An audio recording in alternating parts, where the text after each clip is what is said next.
दोस्तों इस वीडियो में हम सीखेंगे भिन्न का घटाव करना कि भिन्न का घटाव हम किस तरह से करते हैं। तो इस वीडियो में बिल्कुल आसानी से हम समझेंगे। जैसे कि हमारा पहला क्वेश्चन है 8/4 माइनस 6/8। ये हमारा क्वेश्चन है, इसे हम कैसे करेंगे। ठीक है, हमें क्या करना होता है, देखो हम सीखेंगे एलसीएम की तरह भिन्न करना। ठीक है, एलसीएम से हम घटा करना सीखेंगे एलसीएम लेकर। जैसे कि हम क्या करेंगे, एक डंडा खींच लेंगे। अब देखेंगे नीचे वाली हमारे पास दो संख्या है, एक तरफ है 4 और दूसरी तरफ है 8। अब देखो इसमें से कौन सी बड़ी संख्या उसे देखेंगे, बड़ी कौन सी है 8। अब देखेंगे कि 8 जो है वो 4 के पहाड़े में आता है या नहीं आता है। तो 8 4 के पहाड़े में आता है, हाँ बिल्कुल आता है। तो इसका एलसीएम कितना हो जाएगा, 8 हो जाएगा। हमें हमेशा बड़ी वाली संख्या को देखना है कि छोटी वाली के पहाड़े में आता है या नहीं आता है। 8 इसका एलसीएम हो गया।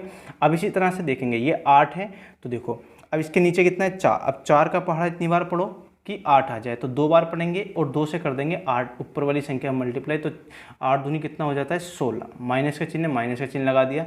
अब देखो इसमें क्या करेंगे, 8 का पहाड़ा इतनी बार पढ़ो कि 8 आ जाए, तो 8 ही का ना 8 और ऊपर कितना 6। 6 में 1 से गुणा कर दी तो कितना आ गया, तो 6 ही का ना हो जाता है 6। अब इसमें से इसे घटा देंगे, कितना हो जाएगा, तो यहाँ से बचा हमारा 10/8। अब देखो ये कट जाते हैं, कैसे कटेंगे, तो ये 2 से कट जाएगा 5 बार और ये भी कितनी बार कट जाएगा 4 बार। तो इसका आंसर कितना हो गया, 5/4 क्या हो गया, इस वाली भिन्न का आंसर हो गया। अब इसी तरह से देखेंगे इस वाले क्वेश्चन को। तो इसमें देखो हमें क्या देखना है, बड़ी वाली संख्या को देखना है। बड़ी वाली संख्या कितनी है 6। क्या 5 के पहाड़े में 6 आता, नहीं आता है। अब देखना है इन दोनों का कॉमन नंबर क्या होगा। नहीं तो आप इसको सीधे से भी कर सकते हैं, इसकी मल्टीप्लाई इसके साथ कर दो, कितना हो जाएगा, तो 6 निमा होता है 54 माइनस इसकी मल्टीप्लाई इसके साथ कर दो, कितना हो जाए 5 छंग हो गया 30 और अपोन में इसकी मल्टीप्लाई इसके साथ कर दो, तो 5 छंग कितना होता है 30।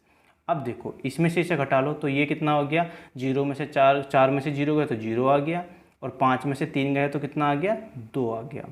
अपोन नीचे कितना है 30। अब देखो दोनों 6 के पहाड़े में आते, तो 6 चौक होता है 24 और 6 पंजे हो जाता है 30। इसका भी कितना आ गया 4/5 आंसर आ गया।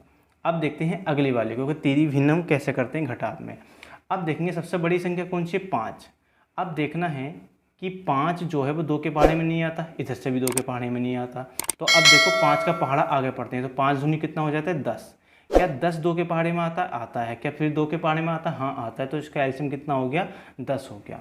अब इस 2 का पहाड़ा इतनी बार पढ़ना है कि कितना आ जाए 10 आ जाए। तो 2 पंजे होता है, जितनी बार पहाड़ा पड़ा ऊपर वाले में गुणा कर दो, तो कितनी बार 5 बार पढ़ा और ये 5 छंग हो जाता है 30 और माइनस के चिन्ह लगाओ। अब देखो 5 का पहाड़ा इतनी बार पढ़ो कि 10 आ जाए, तो 5 दूनी 10, कितनी 2 बार पढ़ के और 2 से कर दो 3 में गुणा, तो 6 हो गया। इसी तरह माइनस, अब 2 का पहाड़ा इतनी बार पढ़ो कि 10 आ जाए, तो 2 पंजे होता है 10, 5 बार पढ़ा, 5 से ऊपर गुणा कर दो, कितना आ गया 25। ठीक है, अब क्या करेंगे, इसमें से इसे घटा लो, कितना बच जाता है भाई, यहाँ पर बच गया 24 और माइनस के यहाँ पर कितना 25 अपोन में कितना 10।